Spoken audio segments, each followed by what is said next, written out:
एक बच्चे को आम का पेड़ बहुत पसंद था।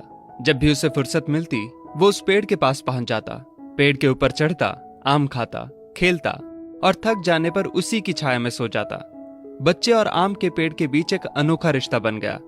बच्चा जैसे जैसे बड़ा होता गया वैसे वैसे उसने पेड़ के पास आना कम कर दिया। कुछ समय बाद तो आना बिल्कुल ही बंद हो गया। आम का पेड़ उस बालक को याद करके अकेला रोता। एक दिन अचानक पेड़ ने उस बच्चे को अपनी तरफ आते देखा और पास आने पर कहा, तू कहाँ चला गया था? मैं रोज तुम्हें याद किया करता था। चलो आज फिर से दोनों खेलते हैं।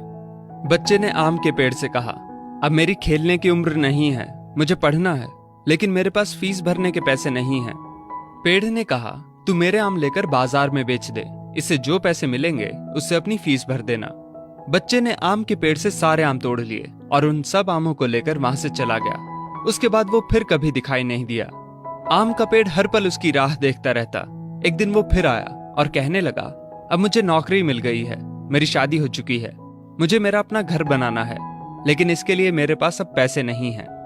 आम के पेड़ ने कहा, तू मेरी सभी डालियों को काट कर ले जा, उससे अपना घर बना ले। उस जवान लड़के ने पेड़ की सभी डालियां काट ली और लेकर चला गया। आम के पेड़ के पास अब कुछ नहीं था, वो बिल्कुल बंजर हो गया था, कोई उसे देखता भी नहीं था। पेड़ ने भी अब उम्मीद छोड़ दी थी कि वो लड़का उसके पास फिर आएगा। फिर एक दिन अचानक वहां एक बूढ़ा आदमी आया। उसने आम के पेड़ से कहा, शायद आपने मुझे पहचाना नहीं, मैं वही बालक हूं जो बार बार आपके पास आता था और आप हमेशा अपने टुकड़े काट कर मेरी मदद करते थे। आम के पेड़ ने दुख के साथ कहा, पर बेटा मेरे पास अब ऐसा कुछ भी नहीं जो मैं तुम्हें दे सकूं। वृद्ध ने आंखों में आंसू लिए कहा, आज मैं आपसे कुछ लेने नहीं आया हूं, बल्कि मुझे आपके साथ जी भर के खेलना है, आपकी गोद में सिर रखकर सो जाना है।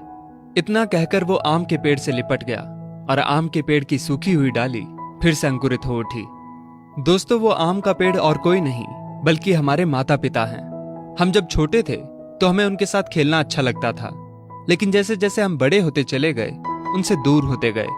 पास भी तब आए जब कोई जरूरत पड़ी या कोई समस्या आन खड़ी हुई। आज कई माँ बाप उस बंजर पेड़ की तरह अपने बच्चों की राह देख रहे हैं, जाकर उनसे लिपटें, उनके गले लग जाएं। फिर देखना वृद्ध अवस्था में उनका जीवन फिर से अंकुरित हो उठेगा।